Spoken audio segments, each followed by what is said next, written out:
Donc, Mathieu, si tu veux transférer la ligne, Eric, tu pourras commencer peut-être 10 secondes après qu'on ait le message enregistré. C'est comme ça que ça va fonctionner, Mathieu, right? Oui, exactement. Je transfère immédiatement. On va entendre la musique pendant environ 1 seconde ou 2, puis par la suite, le message d'enregistrement. Et par la suite, Eric, c'est à ton tour. Parfait. Merci. Merci. A system tone will be heard when your request has been accepted. To cancel your question, press. This conference is being recorded. Cette conférence est enregistrée.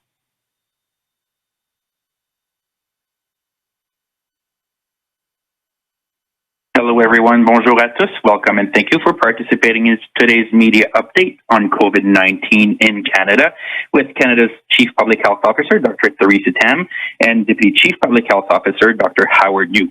Bonjour et bienvenue à la mise à jour médiatique sur la COVID-19 au Canada avec l'administratrice en chef de la santé publique, Dr. Theresa Tam, et le sous-administrateur en chef de la santé publique, Dr. Howard New.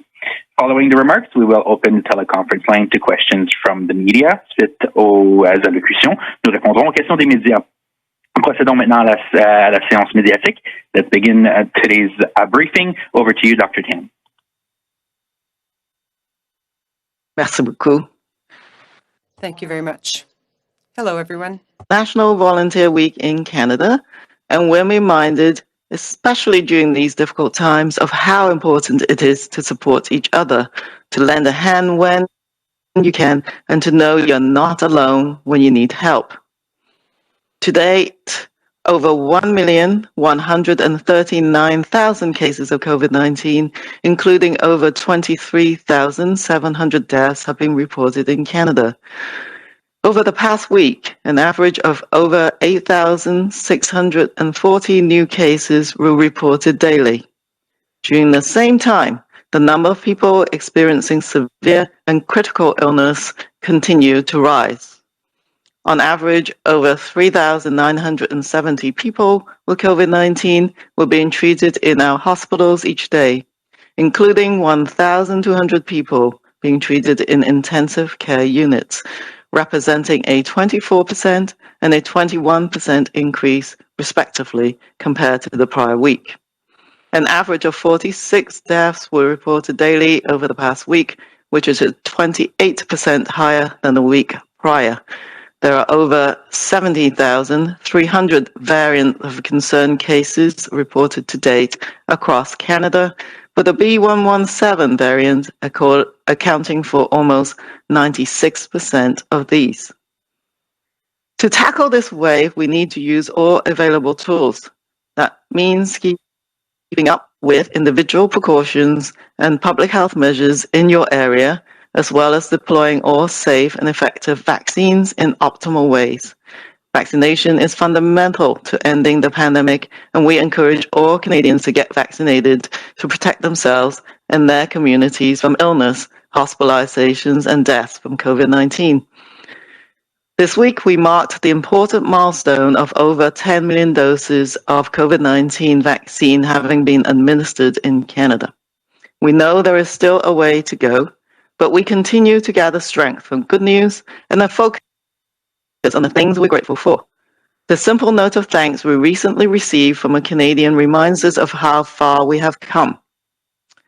I received the vaccine this week, and I am amazed that this time last year we were struggling to understand this virus, and now we are vaccinating against it.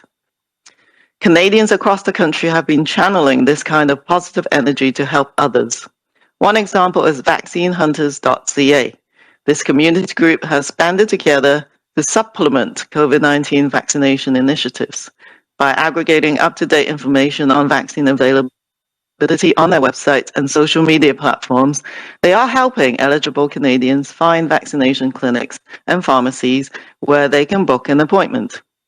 Their website also provides links to other local volunteer organizations, such as Pink Cars, who are helping seniors 70 years or older in the York region with transportation to get to their COVID-19 vaccine appointments.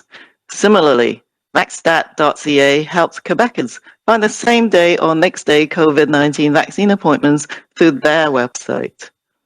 Another important volunteer effort is dispelling misinformation to support informed and confident decisions on vaccination. Teams of independent scientists, health professionals, and science communicators have come together in collectives such as Science Up First and the Canadian Muslim COVID-19 Task Force to make science more accessible across platforms, cultures, and languages. Though this may not be your turn yet, there are many ways younger adults can pay it forward and help family, friends, and neighbors get vaccinated by working online, over the phone, or in other ways to help others. Working together, we can bring the infection rate down and keep it down until vaccines have rolled out across the Canadian population. This is how we can all build the vaccine bridge that takes us to greater safety and back to the things we have missed so much. Thank you. Merci. Bon. Thank you. Hello, everyone. This week is National Volunteer Week in Canada, and we're reminded, especially during these difficult times, of how important it is to support each other, to lend a hand when you can, and to know you are not alone when you need help. To date, over 1,139,000 cases of COVID-19, including over 23,700 deaths, have been reported in Canada. Over the past week, an average of over 8,640 new cases were reported daily. During the same time, the number of people experiencing severe and critical illness continued to rise. On average, over 3,970 people with COVID-19 were being treated in our hospitals each day, including 1,200 people being treated in intensive care units, representing a 24% and a 21% increase, respectively, compared to the prior week. An average of 46 deaths were reported daily over the past week, which is 28% higher than the week prior. There are over 70,300 variant of concern cases reported to date across Canada, with the B117 variant accounting for almost 96% of these cases. To tackle this wave, we need to use all available tools. That means keeping up with individual precautions and public health measures in your area, as well as deploying all safe and effective vaccines in optimal ways. Vaccination is fundamental to ending the pandemic, and we encourage all Canadians to get vaccinated to protect themselves and their communities from illness, hospitalizations, and deaths from COVID-19. This week, we marked the important milestone of over 10 million doses of COVID-19 vaccine having been administered in Canada. We know there is still a way to go, but we continue to gather strength from good news and a focus on the things we're grateful for. This simple note of thanks we recently received from a Canadian reminds us how far we have come. I received the vaccine this week, and I am amazed that this time last year we were struggling to understand this virus, and now we are vaccinating against it. Canadians across the country have been channeling this kind of positive energy to help others. One example is vaccinehunters.ca. This community group has banded together to supplement COVID-19 vaccination initiatives. By aggregating up-to-date information on vaccine availability on their website and social media platforms, they are helping eligible Canadians find vaccination clinics and pharmacies where they can book an appointment. Their website also provides links to other local volunteer organizations, such as Pink Cars, who are helping seniors 70 years or older in the York region with transportation to get to their COVID-19 vaccination appointments. Similarly, vaxstat.ca helps Quebecers find same-day or next-day COVID-19 vaccine appointments through their website. Another important volunteer effort is Dispelling Misinformation to support informed and confident decisions on vaccination. Teams of independent scientists, health professionals, and science communicators have come together in collectives, such as Science Up First and the Canadian Muslim COVID-19 Task Force, to make science more accessible across platforms, cultures, and languages. Though it may not be your turn yet, there are many ways younger adults can pay it forward and help family, friends, and neighbors get vaccinated by working online, over the phone, or in other ways to help others. Working together, we can bring the infection rate down and keep it down until vaccines have rolled out across the entire Canadian population. This is how we can all build the vaccines bridge that takes us to greater safety and back to the things we have missed so much. Thank you. Thank you, doctors. We will now open the phone line to questions. Please identify yourself and include the media outlet that you are representing. We'll be taking your questions in both official languages, and we ask that you limit yourself to one question and only one follow-up. Comme d'habitude, veuillez vous nommer et nous dire quel média vous représentez. Nous vous demandons de vous limiter à une question et seulement une question de suivi, et vous pouvez poser vos questions dans l'une des deux langues officielles. Donc, commençons la période de questions. Over to you, Mathieu. Merci. Thank you. At this time to ask a question, s'il vous plaît, appuyez sur étoile 1 maintenant pour poser une question. The first question, la première question est de Philippe Vincent Foisy de Radio-Canada. The first question is from Radio-Canada. Please go ahead. Question. Yes, I have a question in French as to the NACI recommendations, the National Advisory Council on Immunization. There's supposed to be a press conference. There was supposed to be a press conference, but it was canceled. Why was the NACI press conference canceled? Don't you think that will only add to people's fears and lack of confidence about some vaccines? Can you please let us know why they decided to delay the recommendations? And what do you think about the fact that the AstraZeneca is now being given to ages 40 and up? Answer. Thank you for the question. This is Dr. New. Yes, it's always something that is a current challenge. NACI, the National Advisory Council on Immunization, is receiving and analyzing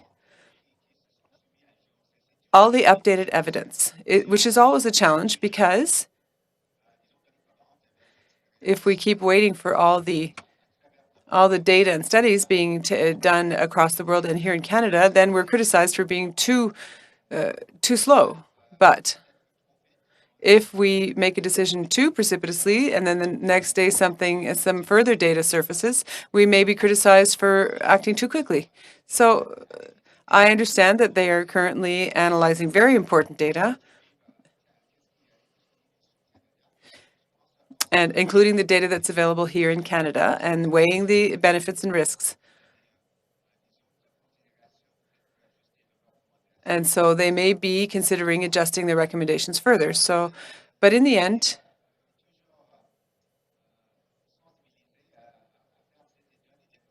this committee continues to be sensitive to providing recommendations with their own expertise, based on their own expertise for provinces and territories to consider in determining their own vaccination programs, because really, ultimately, the provinces and territories are responsible for the vaccine rollout. And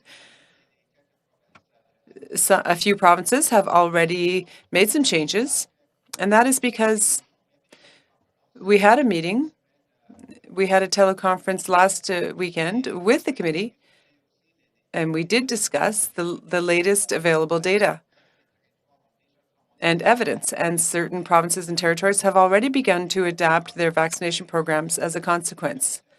And now the committee continues to analyze even more recent data. So I believe that soon they will be making another statement with possibly another update, more updated recommendations. I believe that people should feel confident And I think that this will help bolster the entire Canadian population's confidence in this vaccine. We can see how seriously the committee takes its work and is constantly analyzing updated data and evidence and adjusting its recommendations as the science evolves. Thank you. Can you just repeat that in English, please? Yes, go ahead, Dr. Ted. Yes, I was going to Okay. just repeat that in English because I think everybody seems to have an interest on this question, which is about the National Advisory Committee on Immunization and why they didn't do their technical briefing yesterday. So, as Dr. New had indicated, the committee, the National Advisory Committee on Immunization, was about to release their latest recommendations, an update to the recommendations for the use of AstraZeneca vaccine in light of the rare reports of a serious blood clotting and low platelets disorder. And just to reassure everyone that it is because they received some new data they thought was pertinent in terms of analyzing the impact of the COVID-19 on the population in light of variants of concern, and not because of any changes in the data already existing for the thrombosis disorder itself. That remains a rare disorder, and the rates that they were looking at hasn't changed. It's more when you're balancing the benefit and risk analysis, it's important to look at the benefit of the vaccinating individuals given the increase in the epidemic activity in many parts of the country. And so that is what they're working on, just to validate the information that they had before with the new data. But as Dr. New said, the data is always undergoing evolution, so they're going to take this final look, and then they'll be out with the update shortly. We did have a meeting with all the chief medical officers and the National Advisory Committee on Immunization over the weekend, so they do have the analysis at hand as they were making their decisions that you have seen announced over the last few days. Thank you, Dr. PV. Question suivie? Do you have a follow-up question? Yes, question.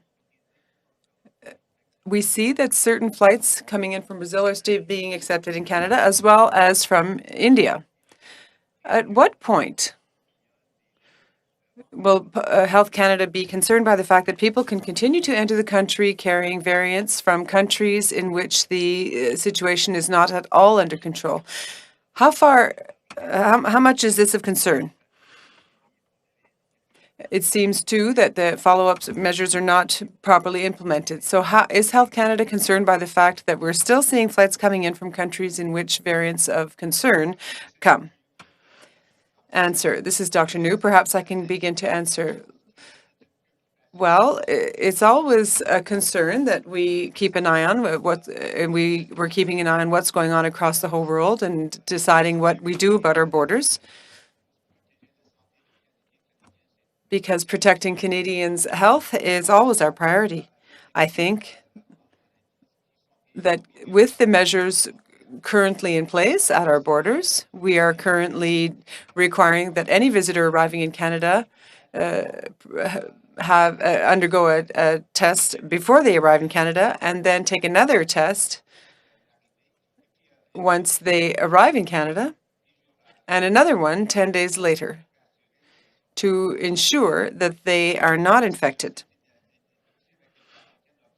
And of course, there is the 14-day mandatory quarantine period. So I think with all of those measures taken together, they are amongst the most rigorous measures and requirements in the world.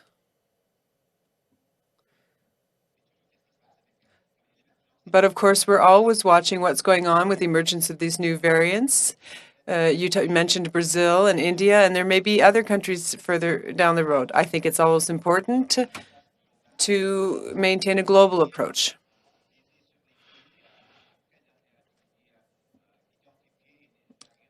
And once new variants are identified, of course, it's like chasing your own tail. The virus continuously mutates, but we're always open to looking at the measures taken at our borders, and we continue to analyze and collect data and evidence from here and from other countries. But I think it's important to understand that it's not just about the variants at our own borders and what's going on in other countries, because we know that with viruses, it's practically impossible to prevent new variants from arriving here in Canada. Look what's going on with the variant identified in the United Kingdom. It's very important to figure out what it is we're doing inside our country once these new variants have emerged here. It's very important to do contact tracing and lots of testing. There are many things that we must continue to do here in Canada besides just focusing on what's going on at the border. Thank you. Merci, Dr. New. Thank you, Dr. New. Oh, maybe, sorry, it's Teresa Tam. I'll just repeat that in English because I think there'll be another question. There'll be a similar question coming up about the border measures and what we're detecting and what might be some of the concerns. So, of course, the virus globally is undergoing evolution, and there are many different mutations and changes in the virus, particularly in countries that have a lot of cases. Of course, that gives the virus more chance to do that mutation. There's been several that's been identified as variants of concerns that you've all heard about, the B117, B1351, and the P1, which was originating from Brazil. So given that situation, the strategy for Canada was to add more layers of protection for every country. So the pre-boarding test, the post-arrival 2 tests, and of course our foundation, which is the 14-day quarantine, trying to add more reinforcements, the government authorized accommodation to await that first test, and just engaging more people on the ground, ensure compliance, were all put together at the time when the UK first notified of a variant of concern. There are many variants which are under monitoring, which we call variants of interest, which includes the variant that has been reported from India. We don't understand enough about it, but there are mutations on it that are similar to other variants of concern, which means that, of course, we need to look at that data very carefully, but there's not a lot of information that's coming out of India at the moment. But so these are universal measures that we've been layering upon at the border. The testing has been very helpful. So we've been detecting test positive travelers, as well as sequencing every one of them to look at what variants might be coming across the border, and that will help inform us of what further needs to be done. For Brazil, there are low numbers of travelers. The P1 variant has been picked up through border screening, but not just from Brazil though, because we know that it's actually in 50 probably now, somewhere between 40 and 50 other countries. So country-specific targeted measures can only go so far. It's actually the broader application of measures to all countries that Canada has been focused on. India, we will be doing further analysis because it's an emerging situation, not just because of the variant of interest at this point, but because they have unfortunately, a very massive resurgence in that country, and we'll be doing that risk assessment again and using the data that we have now collected at the border to inform our next steps. Thank you. Thank you, doctors. Now we'll go to the next question, opérateur. Merci. The next question is from Annie Bergeron-Oliver of CTV National News. Please go ahead. Hi, thank you for taking my question. Nearly 1 million people in Canada now have nearly 1 million Canadians have now been fully vaccinated, and many of those are high-risk seniors living in congregate care. The CDC eased public health restrictions for fully vaccinated people weeks ago. Why hasn't Canada changed the rules, especially when it comes to seniors who are essentially still locked up in their long-term care homes? So yes, we've had 10 million, close to 10,500,000 individuals vaccinated, at least with the first dose. And we do know that some of the long-term care facility residents are now receiving their second dose. So that's great news. The other great news, of course, is seeing in the seniors coming down, and the number of long-term care facility outbreaks coming down. And even the ones having outbreaks, there are fewer cases. So that vaccine effectiveness is being monitored in key jurisdictions with researchers and demonstrating the effectiveness of that initial dose, but coming back with that second dose. So I think that's important. And to change policy, I do think that the long-term care facilities are the one area where you will see that policy shift beginning, so that there will be more ability for seniors in those homes to return back to some of the normalities and having more visitors, although the visitors, of course, may not be vaccinated at this point in time. But all of the precautions still has to be taken. But provinces are in charge of those policies, and you will begin to see them using the data at hand and what they're seeing on the ground in order to adjust those policies. But of course, outside the doors of the long-term care facilities, we have a ways to go.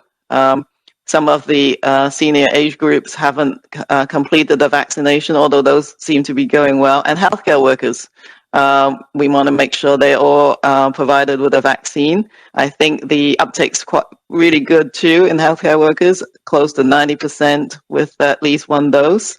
But just a reminder that, of course, Canada's strategy is getting one dose to everyone as fast as possible on all the eligible age groups and coming back with that second dose. We are taking a community-based approach where individuals are protecting themselves with that very effective first dose, but also to generate the community level of I protect you, you protect me kind of concept in direct protection, so that everyone can benefit from increased social and connections as a result of that community-based, population health-based approach. But I do think that, of course, we'll all begin to adjust those measures. But if you look at the United Kingdom being the country closest to us with their strategy of the one dose with stretch interval, they are being very careful. You need to drive down that epidemic. So this third wave needs to come under control, and then we need to be able to ease those measures very slowly while the vaccine coverage is increasing. Okay, well, that leads into my next question. My follow-up is that a chart in the budget suggests about 80% of Canadians will have at least one dose by Canada Day, with the economy projected to pick up drastically starting very shortly after. Will a strong majority of Canadians only getting one shot be enough to ease restrictions across the country? So what eases restrictions across the country is getting the epidemic under control, the pandemic in Canada under control. That has always been the driver of easing measures. Do not ease measures rapidly on the way down. Like, this is what happened in that second wave. You ease, partially down the epidemic curve, the virus will come back very quickly.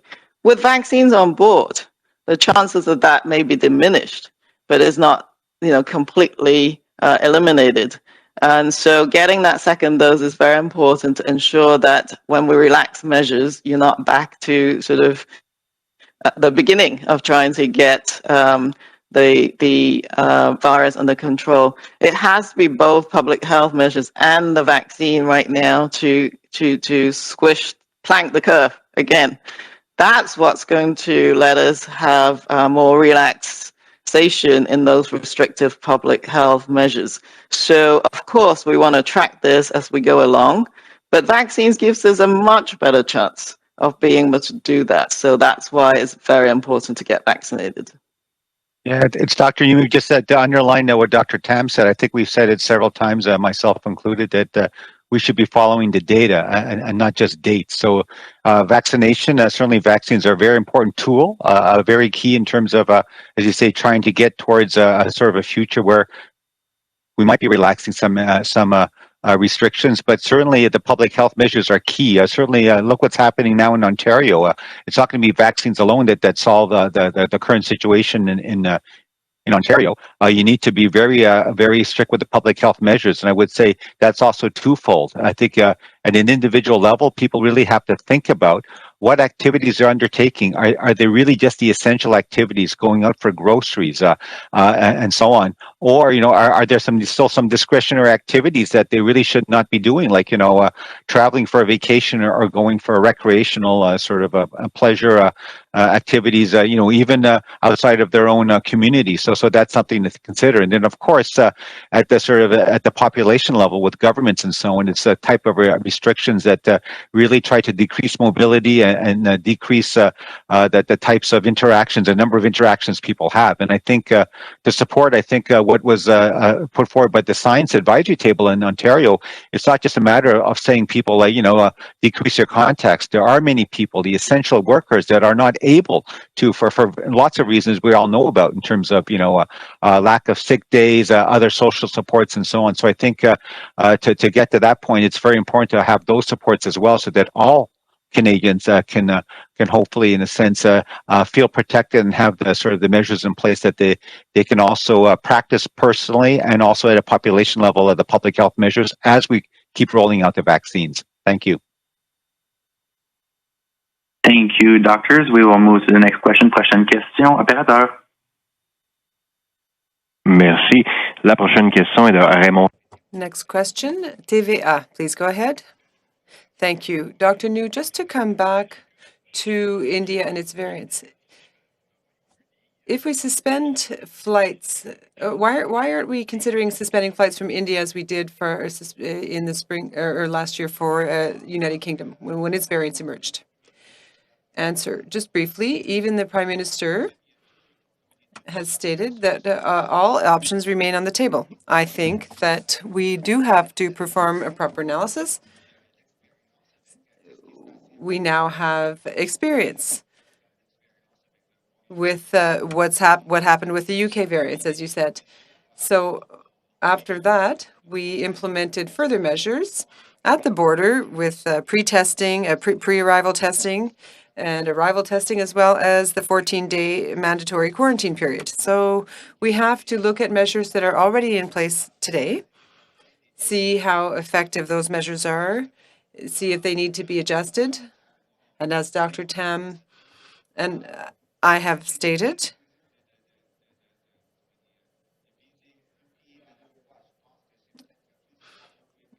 it may be more effective to adopt a global approach rather than focusing on one country at a time in ensuring safe borders. But if there are other measures we can implement quickly to manage a situation, for example, the situation in India, we're always open to that possibility, and our conversations, our discussions continue, as do our analyses of current risks.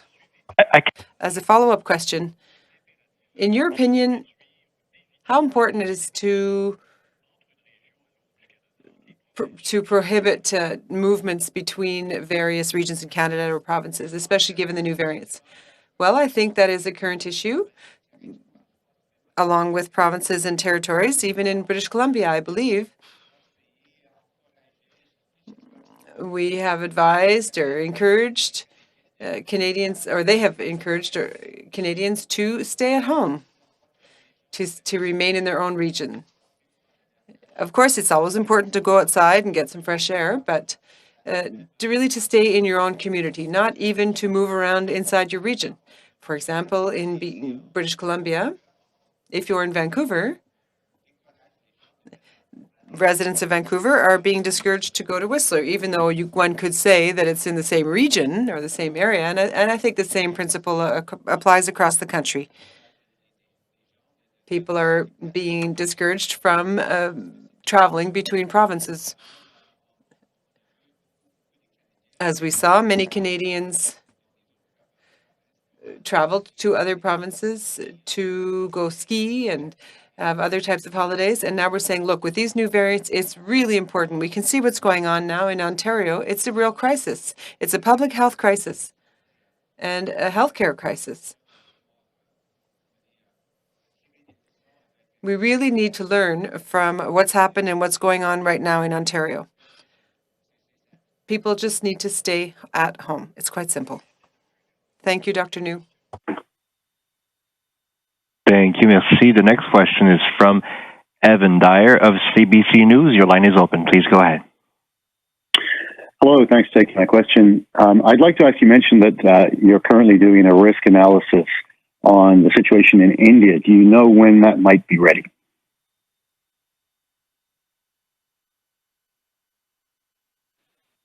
I can't comment on that.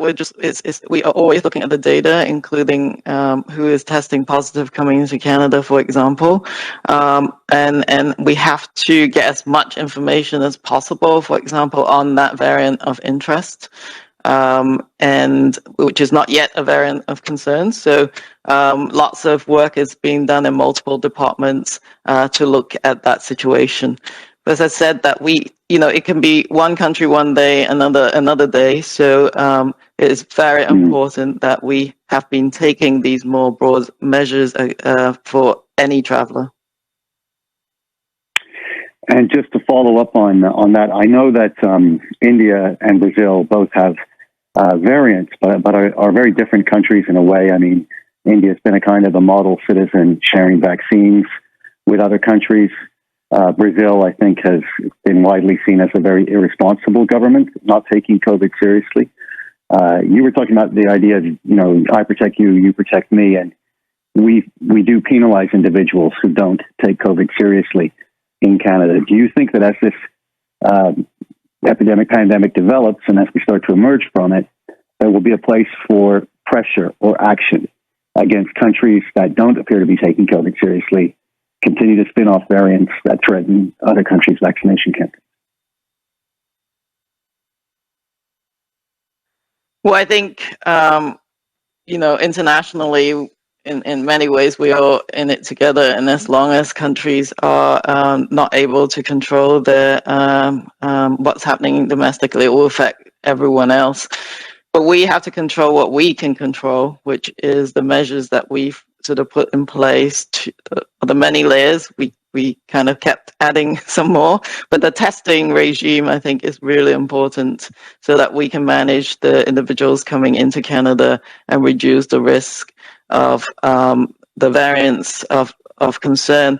I mean, I think if you look back at the statistics, the number of travelers have already been significantly reduced compared to, of course, pre-pandemic times. But these layers of measures are meant to help us reduce that spread. No border measures are completely 100% effective, of course. Every layer adds another layer of protection. I do think that it is important, wherever we can, to assist others so that it has a benefit at the other end for Canadians and people who are in this country as well. So I think it takes so many layers of discourse and arrangement, some of which is not really in the agency's area of influence. But I think the whole of government and our ministers are, of course, looking at that in terms of other countries. Anyways, I think maybe I'll leave it at that. Thank you. But Brazil and India are actually very different on many other fronts.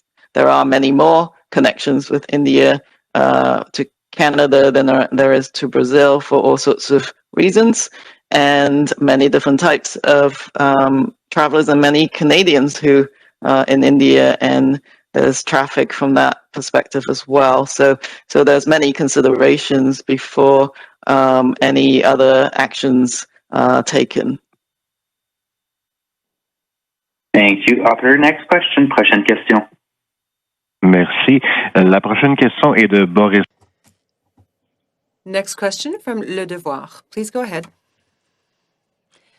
Hello. I'd like to come back to an earlier question about the National Advisory Council on Immunizations, NACI. Could you summarize what they're working on currently?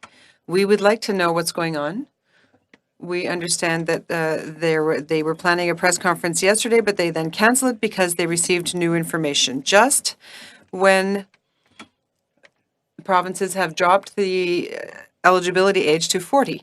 Can you tell us anything more about that? This is Dr. New. Perhaps I can begin to answer. Yes, I can tell you what's gone on this week.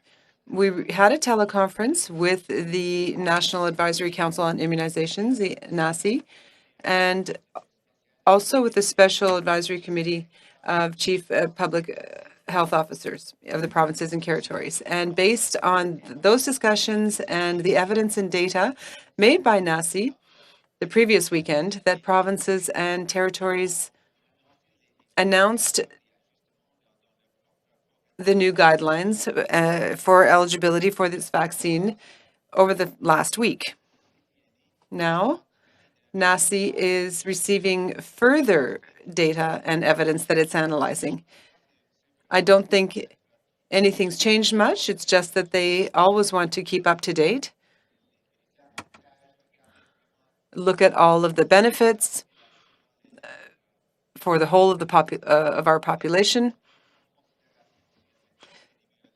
taking epidemiology into consideration per region, for example. There are many factors to consider. And of course, we all impatiently await any further statements, updates, or presentations by the Advisory Council following their analysis of new evidence and data. I don't think that the provinces and territories' recommendations will change, however, because they've already received the important analysis of the data by NACI and adjusted their eligibility guidelines. Look, this is an effective and safe vaccine. It has been approved by Health Canada, and it's very important during this third wave in many provinces to use all available tools as quickly as possible and vaccinate as many Canadians as quickly as possible. So I think the fact that provinces, as you know, have already adjusted the eligibility age for AstraZeneca is a very important fact. We will continue to follow the evidence and trust the science and adjust measures as required. Follow-up question. Yes, I think earlier this week you answered a question about women that seem more affected by these rare cases of blood clots. I'd like to know if, as evidence and data accumulate, you might consider recommending one vaccine over another by gender. One for men, one for women in some cases. This is Dr. New again, answer. Look, I want to clarify that this is an extremely rare event. Even the physiology as to how it happens, this extremely rare event, such as blood clots, may be different if we compare it to other risks for women, perhaps women on taking contraception, for example.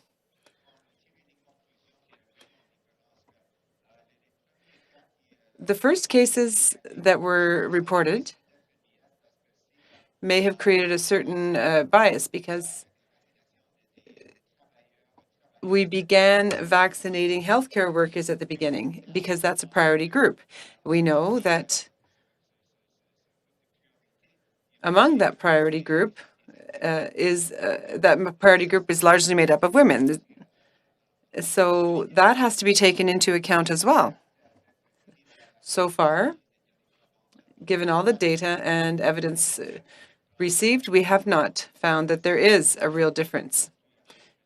And we really cannot say that women are at greater risk than men, which is why Health Canada, as well as all the other regulatory bodies across the world, did not recommend that this vaccine only be given to men. It's not really an increased risk for women. For that point as well in English, that there is no specific risk factors for the thrombosis, thromboembolic syndrome with low platelets. It's a very specific underlying mechanism that is driving that rare event. There is no sex or age risk factors for that condition. How provinces in deciding the program and the National Advisory Committee on Immunization comes with a recommendation according to age groups is actually based on the impact of COVID on different age groups, where you get a much more severe outcomes in the older age groups. It's not because there's an underlying risk factor that is currently evident on the thrombotic event. Merci beaucoup. Operator, next question. Prochaine question.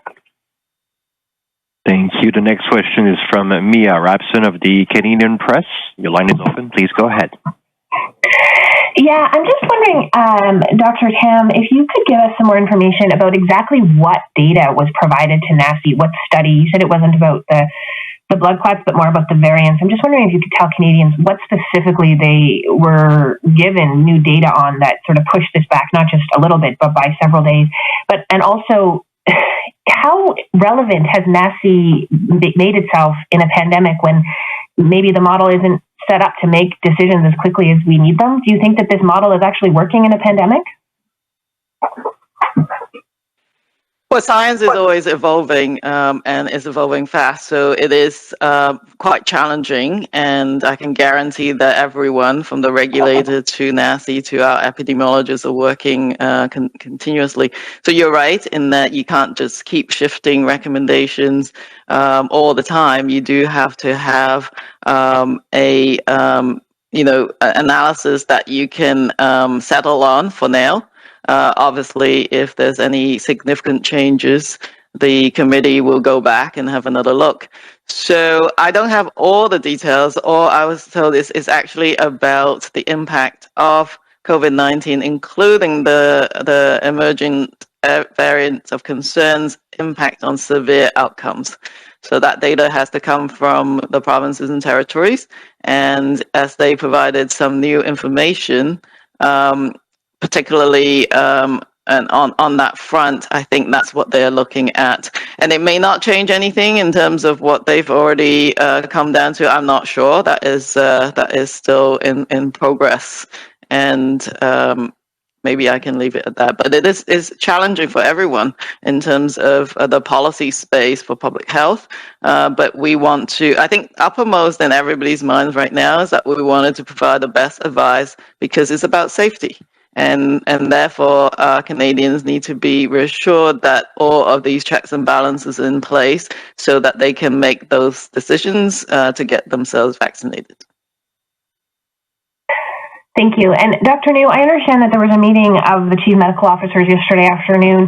The last time you met, or at least to discuss the AstraZeneca issue, it was decided that every province would follow the recommendation not to give it to people under 55. Now we have seen provinces sort of jump out and make different decisions. How hard is it for Canadians to understand what is happening or what they should do when the provinces aren't aligned, we don't have information from NACI, and how hard do you think this is going to be in terms of vaccine hesitancy? Well, thank you very much. Multiple questions there. First of all, I would say that, it's never a question of everyone being in lockstep. As NACI has indicated, and I think I've sort of said it as well, is that their recommendations that they put forward takes into account sort of a broader public health perspective compared to the regulator, which looks at a product on a one-by-one basis, looking at the overall sort of benefits versus the risk. So with respect to NACI, that broader public health perspective takes into account epidemiology, looking at other vaccines available, and so on and so forth. So taking that now a step further, as you mentioned, with the provinces and territories, at a certain point in time, based on their understanding, their knowledge of the epidemiology and their context, what they're doing with their vaccine programs, they more or less, I think, had a similar thinking and approach with respect to, I think you mentioned the pause for those individuals under age 55. Now what's happened is we've alluded to several times. There was another meeting teleconference that was held on the weekend. And as the province and territories looked at, sort of within their own jurisdictions, looked at their epidemiology, looked at the factors at play, they obviously, as always, the same principle, adjusted their programs to make sort of the best sort of a sense on their context. And therefore, you are seeing maybe a variation. Certainly, I think the 6 provinces Atlantic, to varying degrees, their epidemiology, I think, in terms of case counts, serious illness, hospitalization, deaths, is different compared to, let's say, the territories up north in the Atlantic region as well. And therefore, that's why you're seeing, I think, adjustments made sort of to get out the vaccines in the best possible way based on the epidemiology. So I think, for example, Quebec, I understand they have a different age cutoff, but I certainly respect the fact that based on their epidemiology, based on their analysis of the factors, this is what makes sense for sort of the Quebec context. And then you can see in Ontario, they've made other adjustments where there's also, besides sort of the age, I think it's 40 plus, that's eligible for AstraZeneca. They're also looking at targeting, I think, maybe putting vaccines or having vaccines available for administration in so-called hot zones and so on. So you can see that the provinces and territories are doing what they believe based on the evidence and the science is really sort of best serving for their context. And I think Canadians hopefully can understand and get that it's hard to have a one-size-fits-all approach.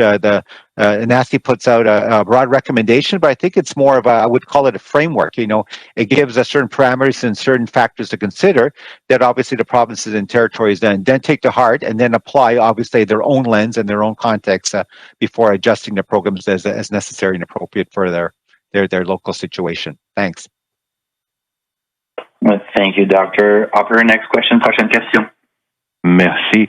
The next question is from Tonda McCharles of the Toronto Star. Please go ahead. Hi, thanks. I'll be honest, I don't really understand the explanation and the tie-in if NACI was getting information on the severe impact of COVID and variants, what that necessarily has to do with their expected recommendation as to the risk of thrombosis with the vaccines, and I understood that they were going to be weighing in on that. So maybe, perhaps you can take another run at clarifying exactly why they couldn't give the recommendation clearly on the risk of the the risk of the thrombotic events associated with the vaccines. And my question around that has to do with apparently there's been an analysis that all of the vaccines, both the mRNA vaccines and the viral vector vaccines, all carry this very rare risk. So I'm wondering if Health Canada is thinking of putting a warning similar to the one that you initially put out on AstraZeneca for all the vaccines.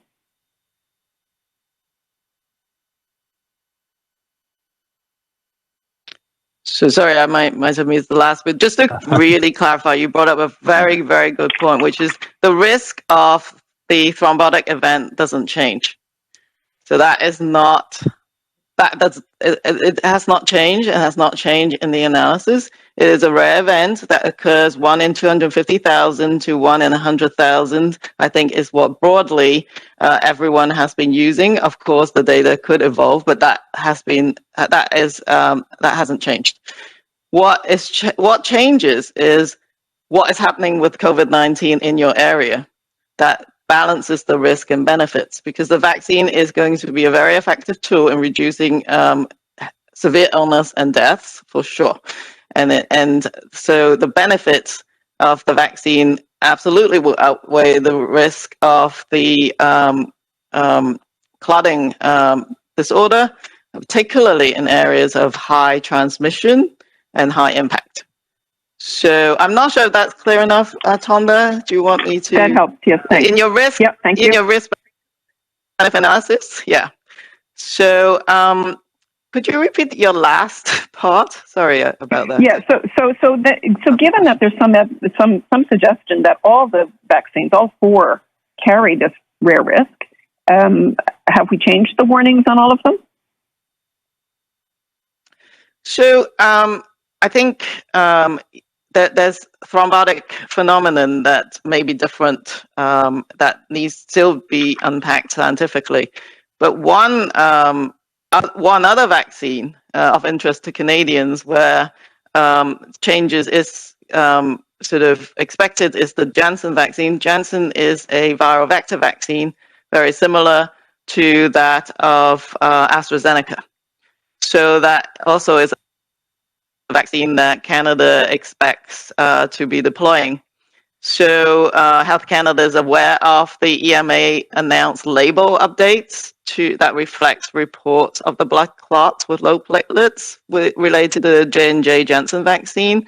So they're already reviewing that information and looking at that in our Canadian context. Similar process as they did with the AstraZeneca vaccine, and they'll be working with manufacturers, FDA, EMA, and other international regulators. So then they will take the action if necessary before that vaccine is made available to Canadians. That vaccine hasn't rolled out as yet. And the regulators at this time around the world have determined that for that vaccine overall, the benefits outweigh the risks. NACI will make recommendations on the Janssen vaccine, and it will take that information into account because that statement hasn't been drafted or finalized yet. So that's good because now they can take into account any new information on the blood clots or low platelets associated with that vaccine. And of course, we will be reviewing any information pertaining to any vaccines, but the Janssen vaccine is of the most interest at this point. Thanks. And can I just ask quickly? There's a number of doctors who feel that either Canada has already approved I think at least one monoclonal antibody treatment, and yet there are others that are on the regulatory pipeline. And there are a number who feel that that would be really effective right now, especially in places where the hospital systems are really under pressure, and it could take some of the people who are ending up in hospital out of the hospital scene and free up a little bit of capacity. Can you talk to us about that? What is your sense of whether these monoclonal antibody treatments either are available to them and not being used, and if they're not being used, why not?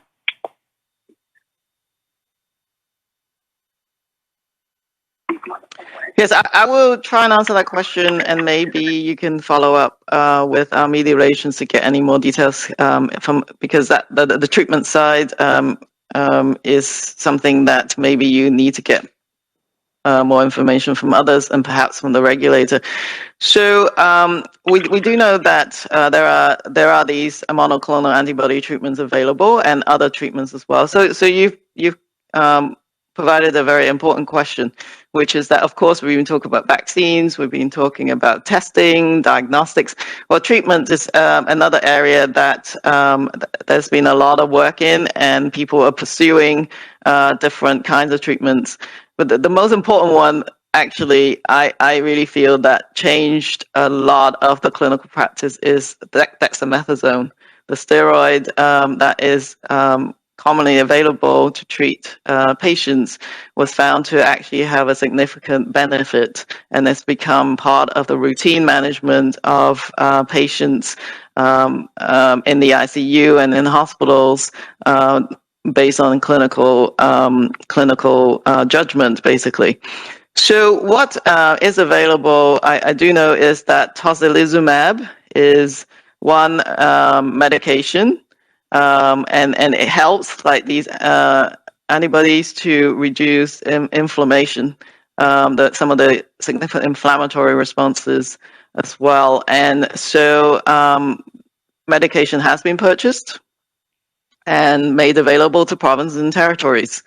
and not all of them are using this medication to the same extent. And so, as I understand it, some of that supply has been shifted to Ontario from a reallocation from other provinces and territories.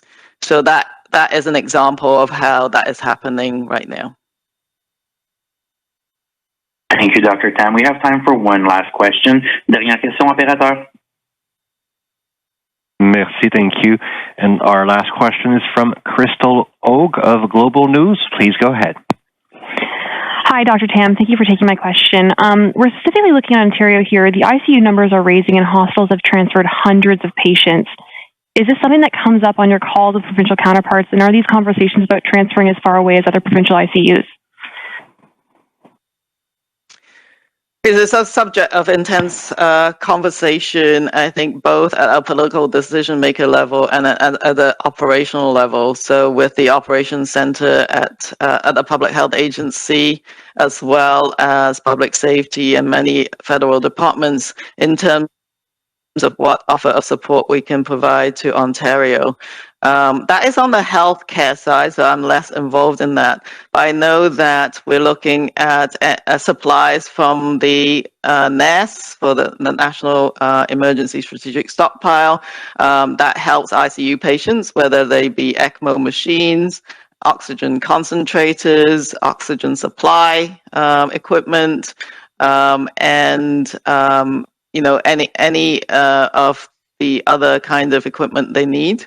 But having said that, mobile health units and other measures. What has been requested, I believe, also support for health workers.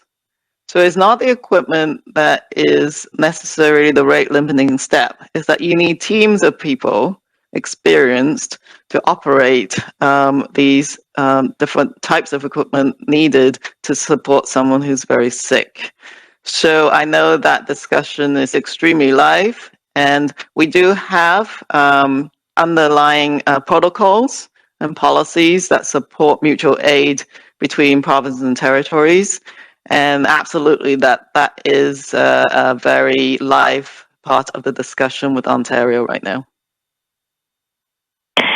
Thank you. And as a follow-up, the European Union has turned down 300 million doses of AstraZeneca and Johnson & Johnson. What's your reaction to that decision, and does Canada intend to try and scoop up those doses for ourselves? I missed the very beginning of your question. Who was giving up? Oh, sorry. The European Union has turned down about 300 million doses of AstraZeneca and Johnson & Johnson.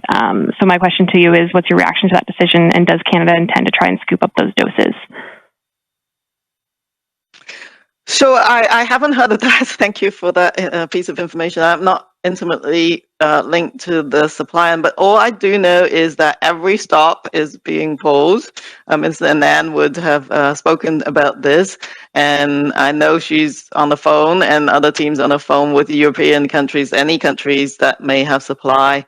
So I'm sure that that is very much part of their strategy, but I don't have any details. Thank you. Thank you, Dr. Tam. That will conclude today's media update. C'est ce qui met fin à la conférence de presse pour aujourd'hui. Bonne journée.